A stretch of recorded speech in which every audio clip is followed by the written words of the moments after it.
محمد کے غلاموں کا کفن میلا نہیں ہوتا. اما بعد فاعوذ باللہ من الشیطان الرجیم بسم اللہ الرحمن الرحیم واعتصموا بحبل اللہ جميعا ولا تفرقوا وقال النبی صلی اللہ علیہ وسلم المسلمون كجسد واحد او كما قال النبی صلی اللہ علیہ وسلم.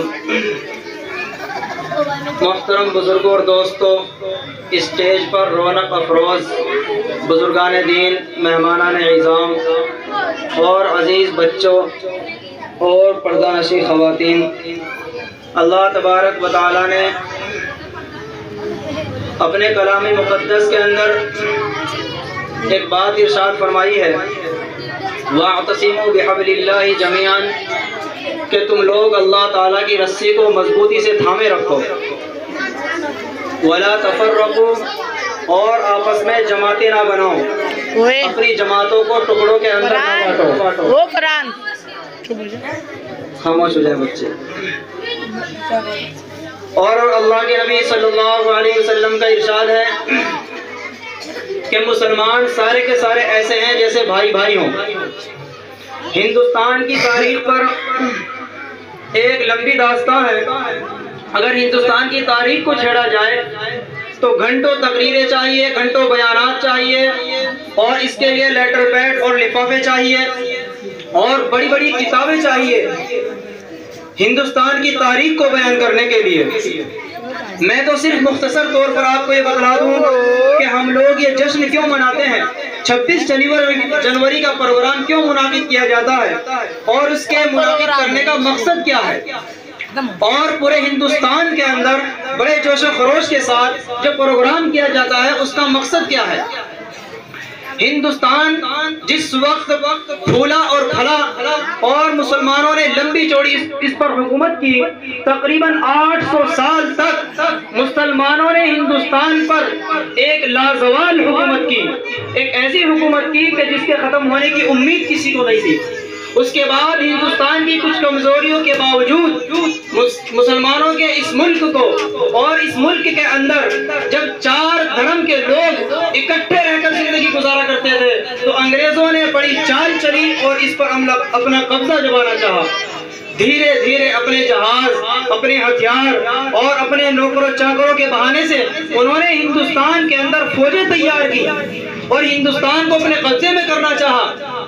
ہندوستان بالآخر کسی نہ کسی طرح سے ان کے قبضے میں آ گیا اور تقریباً 250 سال تک انگریزوں کی ہندوستان پر حکومت رہی ہے. ہندوستان ایک سونے کی چڑیا کہلانے والا ملک جس وقت انگریزوں کے چنگل میں پھنس گیا اور ان کے قبضے میں آ گیا، اس وقت ٹیپو سلطان، مولانا ابوالکلام آزاد، مولانا قاسم نانوتوی، شیخ الہند مولانا محمود حسن دیوبندی اور شاہ عبدالقادر لدھیانوی بڑے بڑے اکابر کھڑے ہوئے اور ہندوستان کو انگریزوں کے پنجے سے چھڑانے کی انہوں نے بے انتہا کوششیں کر دی. بالآخر ہندوستان اسی طرح سے چلتا رہا اور انگریزوں کی حکومت یہاں پر چلتی رہی. جب مسلمانوں نے دیکھا اور ہندوستان کے باشندوں نے سوچا کہ بھائی مسلمانوں کو تو یہ اپنے قبضے میں لینا چاہ رہے ہیں، مسلمان کو تو یہ تو ہندوستان کو لوٹ کھسوٹ کرنا چاہ رہے ہیں، ہندوستان کو لوٹ کر یہاں سے اپنے ملک میں اس کی جاگیر کو لے جانا چاہ رہے ہیں، تو ہمارے اس ملک کے علماء اور ہندو مسلم آپس میں مل کر ایک انہوں نے گٹھ بندھن کیا اور آپس میں ایک اتحاد کیا. اس اتحاد کے بعد انہوں نے ایک تنظیم بنائی. بڑی تنظیموں کے بعد جنگیں ہوئی، شاملی کا میدان سجا، شاملی سے لے کر دلی کے لال قلعے تک مسلمانوں کی لاشیں ہی لاشیں بچھی ہوئی تھی. کوئی پیڑ ایسا نہیں تھا کہ جہاں پر کسی عالم کی لاش موجود نہ ہو. بڑے بڑے علماء، بڑے بڑے مفتیان کرام، بڑے بڑے بزرگان دین جنہوں نے اپنی جانیں کھپا دی، ان کی لاشیں پیڑوں پر لٹکی ہوئی تھی. اتنا برا حال انگریزوں نے اس وقت کیا، ظلم اور جبروت کا میدان انہوں نے سجایا. لیکن ہندوستان کے جو باشندے تھے، رہنے والے تھے، انہوں نے بھی اس بات کی قسم کھا لی کہ یا تو ہم اپنے ٹکڑے ٹکڑے کروا دیں گے یا اس ہندوستان کو جیسا پہلے تھا ویسا ہی آزاد کرا کے جان لیں گے. ویسا ہی اس ہندوستان کو آزاد کرا کے ہم دم لیں گے۔ آخر کار ہندوستان کے بڑے بڑے علماء کھڑے ہوئے اور انہوں نے جنگیں لڑی، بڑی بڑی جنگیں ہوئی، اور اللہ رب العزت کے فضل و کرم سے سن 1947 کو یہ ہندوستان آزاد ہو گیا۔ جب یہ ہندوستان آزاد ہو گیا مسلمانوں کو بڑی خوشی ہوئی، ایک طرف بڑا صدمہ اور غم ہو رہا تھا کہ ہمارے کافی افراد قتل ہو گئے، ہمارے بہت سے لوگ مارے گئے، لیکن اب کرنا کیا چاہیے؟ ہندوستان آزاد تو ہو گیا، یہاں پر حکومت کیسی آنی چاہیے؟ اس کو چلائیں گے کیسے؟ اس کے لیے ہندوستان کے رہنے والوں نے ایک تنظیم بنائی، ایک کمیٹی بنائی۔ تقریباً 35 افراد اس کمیٹی میں مسلمان تھے۔ راؤ امبیڈکر اس کے اندر صدر رہے اور ان کی صدارت سے یہ کمیٹی پاس ہوئی، اور جب یہ کمیٹی پاس ہوئی تو اس کمیٹی کے افراد نے مل جل کر یہ طے کیا کہ ہندوستان کے اندر ایک قانون، ایک اصول اور ایک ضابطہ اور ایک حکومت ایسی ہونی چاہیے کہ جو حکومت کبھی آپس میں لڑائی جھگڑا فساد دنگا اور یہ ہندوستان کسی کے قبضے میں نہ جا سکے۔ تو اس وقت کے علماء نے اور اس وقت کے باشندوں نے اس ہندوستان کو جمہوری بنانے کی کوشش کی۔ خیر ہندوستان کے اندر اس وقت اکثریت ہندو حضرات کی تھی، جو ہندو دھرم سے تعلق رکھتے ہیں، ان لوگوں کی اکثریت تھی، جس کو جمہوریت کہتے ہیں، اکثریت کہتے ہیں۔ سن 1950 کے اندر یہ قانون پاس ہوا کہ ہمارا ملک جمہوری ہونا چاہیے، یعنی جنتا اس بات کو طے کرے گی کہ ہمارا ملک کیسے چلنا چاہیے، جنتا کی حکومت رہے گی، جنتا جس کو چاہے گی وہ بنائے گی، اور جنتا جس کو چاہے گی پردھان منتری اور اپنا مکھیا اور اپنا صدر بنائے گی۔ تقریباً 2 سال 11 مہینے اور 18 دن اس قانون کو بنانے کے اندر لگے۔ 2 سال 11 مہینے اور 18 دن اس قانون کو نافذ کرنے میں لگے۔ تقریباً 3 سال کا عرصہ بیت گیا اور سن 1950 کے اندر ہمارا ہندوستان انگریزوں کے پنجے سے آزاد ہو کر پھر کیا ہو گیا؟ جمہوری ملک بن گیا، اور اس جمہوریت کے جشن کو ہم اور آپ یہاں بیٹھ کر منا رہے ہیں۔ یہ آپ کو میں نے تھوڑی سی ہندوستان کی تاریخ بتلائی ہے۔ اب میں نے قرآن کریم کی ایک آیت پڑھی ہے، اس آیت کا مختصر سا میں آپ کو مطلب اور ترجمہ سمجھا دوں۔ اللہ تعالیٰ نے فرمایا مسلمانوں اللہ تعالیٰ کی رسی کو مضبوطی سے تھامے رکھو اور آپس میں ٹکڑے ٹکڑے نہ بٹو۔ کیا مطلب؟ جب انسان آپس میں ٹکڑے ٹکڑے بڑھ جاتا ہے تو اس کی ہمت ٹوٹ جاتی ہے اور وہ کمزور ہو جاتا ہے، اس کی طاقت ختم ہو جاتی ہے۔ آپ موٹی سی مثال کو لیں، جب آپ کے پاس 1 لکڑی رہے گی تو آپ آسانی سے توڑ لیں گے، جب آپ کے ہاتھ میں 10 لکڑی اکٹھی ہو جائیں گی، 10 لکڑیوں کو آپ اکٹھا توڑنا چاہیں گے تو آپ ان کو توڑ نہیں سکیں گے۔ اسی طرح سے اتحاد کی بات ہے جو اللہ تعالیٰ نے قرآن کریم کے اندر کی ہے کہ اگر تم آپس میں اتحاد اور اتفاق، بھائی چارگی، محبت اور پیار رکھو گے تو کبھی بھی دنیا کے لوگ تمہیں ٹوٹنے نہیں دیں گے، اور دنیا کی کوئی طاقت تمہیں ہرا نہیں سکتی، اور تمہارے گھر پر، تمہارے گاؤں پر، تمہارے شہر پر اور تمہارے ملک پر دنیا کی کوئی طاقت قبضہ نہیں کر سکتی۔ اور جس طرح سے اب تم ہندوستان کے اندر آزادی کی زندگی بسر کر رہے ہو، ہمیشہ اپنے گھر کے اندر رہ کر اسی طرح سے آزادی کی زندگی گزار سکو گے۔ اللہ تبارک و تعالیٰ نے فرمایا وَاذْكُرُوا نِعْمَةَ اللَّهِ عَلَيْكُمْ، اپنے اوپر اللہ تعالیٰ کے انعامات کو یاد کرو، احسانات کو یاد کرو۔ کیسے احسانات؟